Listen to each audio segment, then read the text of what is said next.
महाकुंभ में जो भगदड़ मची है उसको लेकर सरकार पर कई सारे सवाल उठ रहे हैं। प्रशासन की व्यवस्था पर भी सवाल उठ रहे हैं और भी बहुत सारे सवाल और विपक्ष भी उन पर निशाना साध रहा है। वहीं संजय राउत ने सरकार पर तीखा हमला किया है। उनका कहना है कि उनकी जानकारी के मुताबिक 100 से ज्यादा लोगों की मौत हुई है और सैकड़ों लोग घायल हो गए हैं।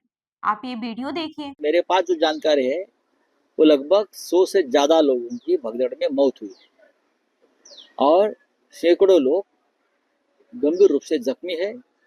बहुत सी महिलाएं, अबाल वृद्ध लापता है, बच्चे भी लापता है। एक तरह से वहाँ अराजकता फैली है।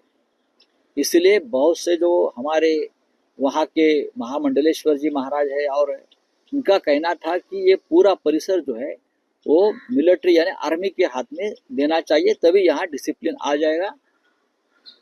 कल जो हुआ है वो एक राजनैतिक हादसा है, उसके लिए राजनेता जिम्मेदार है और योगी सरकार और केंद्र सरकार का वीवीआईपी कल्चर जिम्मेदार है। जिस तरह से पूरी व्यवस्था वीवीआईपी के पीछे लगी है, वहाँ के जो सामान्य श्रद्धालु है वो तो हवा में वारे ऐसा ही छोड़ दिए थे उनको। एक जो मुहूर्त था, अमृत मुहूर्त, उनके लिए लोग वहाँ आए थे, करोड़ों लोग, लाखों लोग आए थे। ये आपने वीडियो देखा और ये जो मौत का सिलसिला है, कई तरह के लोग कई तरह की बातें कर रहे हैं, कई तरह के न्यूज़पेपर कई तरह की खबरें भी छाप रहे हैं। आपको मैं बता दूं कि नवभारत टाइम्स ने महाकुंभ भगदड़ में कितने लोगों की जान गई है, लिस्ट में नाम देखिए। योगी सरकार ने 30 की मौत का बताया है आंकड़ा। ये नवभारत टाइम्स ने छापा है। वहीं दैनिक भास्कर ने महाकुंभ भगदड़ में 35 से 40 मौतें, यूपी सरकार बोली 30 लोग मारे गए हैं, 25 की शिनाख्त और 60 घायल। ये दैनिक भास्कर का है और दैनिक जागरण का भी जान लीजिए।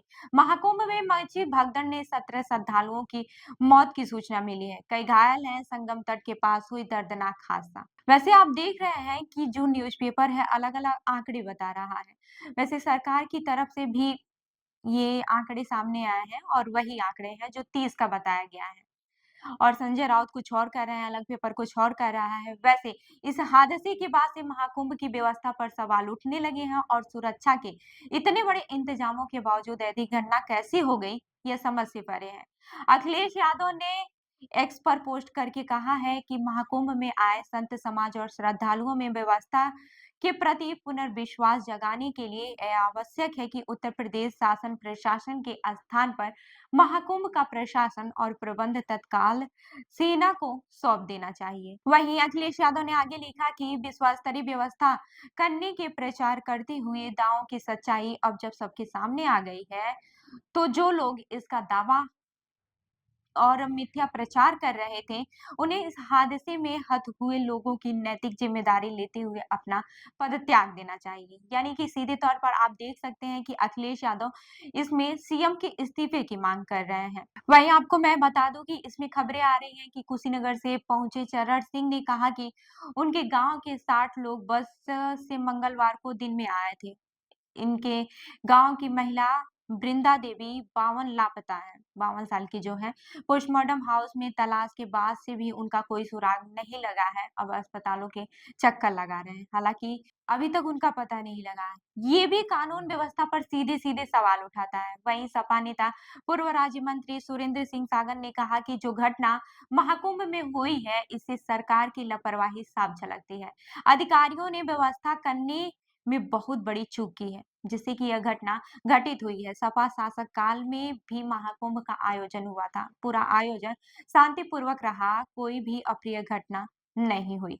इस बात को पूरा प्रदेश जानता है कि सपा शासन काल में महाकुंभ का आयोजन बड़े ही जोर और शोर से कराया गया था। वर्तमान सरकार में कई तरह की घटनाएं महाकुंभ में हो रही है, इससे सरकार की लापरवाही सीधे तौर पर छलकती है। वह मैं आपको ये बता दूं कि सुप्रीम कोर्ट में भी भगदड़ को लेकर जनहित याचिका दायर की गई है। इसमें यूपी सरकार के स्टेटस रिपोर्ट और जिम्मेदारी अफसरों पर कार्रवाई की भी मांग की गई है। यह कहा गया है कि धार्मिक आयोजनों में ऐसी घटनाएं न हो, इसके लिए ठोस व्यवस्था भी बनाई जाए।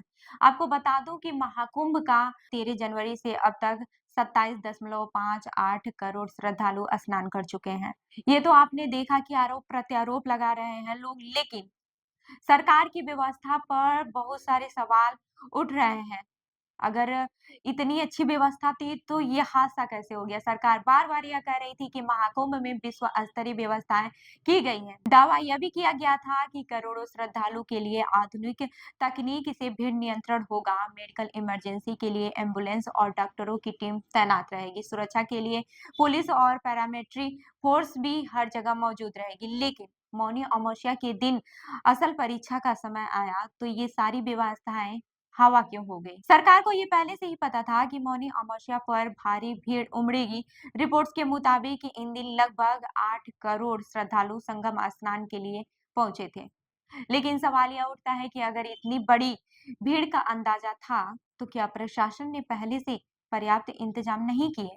वहीं सरकार ने यह भी दावा कर रही थी कि सीसीटीवी कैमरों से हर गतिविधि पर नजर रखी जाएगी, लेकिन भगदड़ की खबर आते ही पूरा प्रशासन लाचार नजर आया। हादसे के बाद घंटों तक सही आंकड़े तक नहीं आ पाए।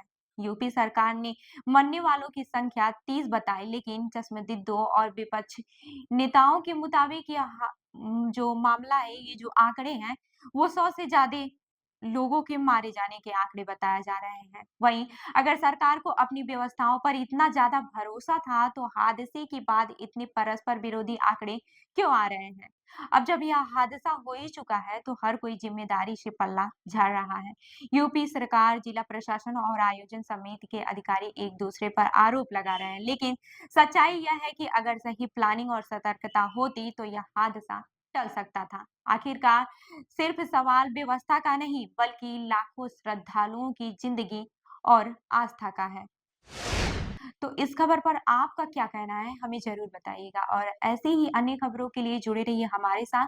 देखते रहिए जनदर्पण न्यूज़। धन्यवाद।